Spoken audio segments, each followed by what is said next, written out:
महाशक्तिकै नजरमा पर्न थाल्यो बालेन सरकार। भारतपछि नेपाललाई अमेरिकाको पनि ग्रान्ड सम्मान। परराष्ट्र मन्त्रीले विश्व मञ्चमै मच्चाए धमका। यसरी कोरिँदैछ प्रधानमन्त्री बालेनको भारत भ्रमणको खाका।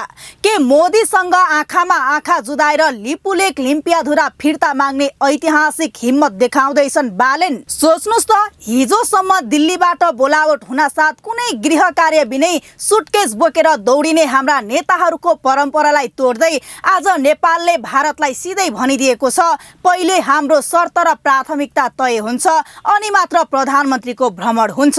एकातिर भारतलाई शर्त सहितको जवाफ, अर्कोतिर अमेरिकाले नेपाललाई दिएको अभूतपूर्व सम्मान। आखिर बालेन शाहको यो नयाँ र बोल्ड कूटनीतिले विश्व मञ्चमा नेपालको कद कसरी रातारात बदलिँदैछ। प्रधानमन्त्री बालेन र शाहलाई भारतीय समकक्षी नरेन्द्र मोदीले औपचारिक रूपमै भारत भ्रमणको निम्तो दिएका छन्। तर यसपटकको भ्रमणको शैली र तयारी पटक्कै पुरानो छैन। नवौं हिन्द महासागर सम्मेलनका लागि मौरिससमा रहेका परराष्ट्र मन्त्री शिशिर खनालले भारतीय विदेश मन्त्री एस जयशंकरलाई भेटेर प्रश्न पारेका छन्। पहिला नेपालको आफ्नै प्राथमिकता तय हुन्छ, काठमाडौँमा सचिव स्तरीय वार्ता हुन्छ अनि मात्र प्रधानमन्त्री दिल्ली जान्छन्। परराष्ट्र मन्त्रालयका अनुसार प्रधानमन्त्री बालेनले मोदीको निमन्त्रणा स्वीकार गर्दै उपयुक्त समयमा भ्रमण गर्ने जवाफ फर्काएका छन्।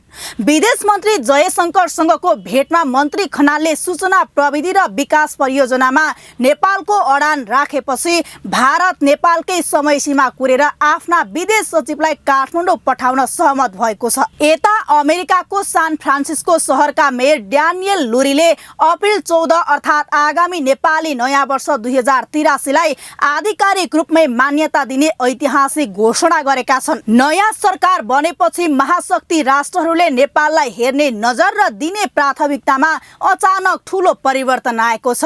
यो घटनाक्रम किन यति धेरै महत्त्वपूर्ण छ? किनभने यो केवल एउटा विदेश भ्रमण वा शुभकामनाको कुरा होइन, यो नेपालको सार्वभौम अस्तित्व र स्वाभिमानको कुरा हो।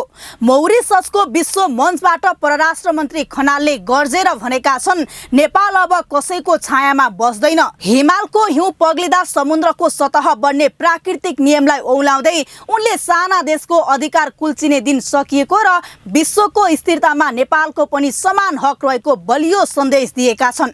यसले आम नेपालीको वर्षौंदेखि पिल्सिएको राष्ट्रिय मनोबललाई सिधै माथि उठाएको छ। तर यहाँनिर एउटा गम्भीर विरोधाभास छ।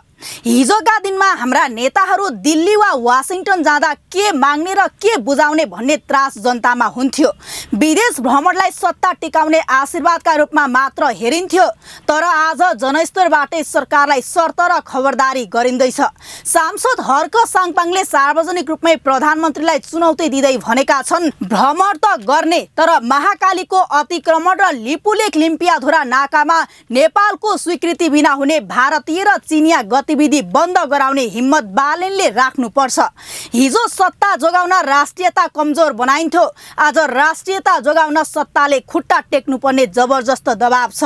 तर यहाँनिर गम्भीर रूपमा विचार पुर्याउनु पर्ने गम्भीर सवाल पनि छ। बालेन सरकारले परराष्ट्र नीतिमा बोल्ड सुरुवात त गर्यो, तर के हाम्रो आन्तरिक संयन्त्र यो अडानलाई थेग्न सक्ने गरी बलियो छ? भारतले सचिव स्तरीय वार्तामा नेपालका शर्तहरू सहजै मानिदेला त? अनि अमेरिकाले अचानक दिएको यो प्राथमिकता र सम्मानको पछाडि कुन भूराजनीतिक स्वार्थ लुकेको छ? चीन, अमेरिका र भारतको यो कूटनीतिक चेस बोर्डमा नेपालले आफ्नो चाल त चल्यो, तर यो चाललाई चेक र मेट हुन नदिन हाम्रो कर्मचारी तन्त्र र राज्य संयन्त्र कतिको तयार छ? यो गहिरो प्रश्नमा पनि बहस जरुरी छ। घटनाक्रमहरू अहिले रकेट गतिमा अघि बढिरहेका छन्। बालुवाटारबाट विदेशी चलखेलको नामो निशाना मेटाएका बालेनले अब अन्तर्राष्ट्रिय मञ्चमा नेपालको बार्गेनिङ पावर बढाउँदैछन्।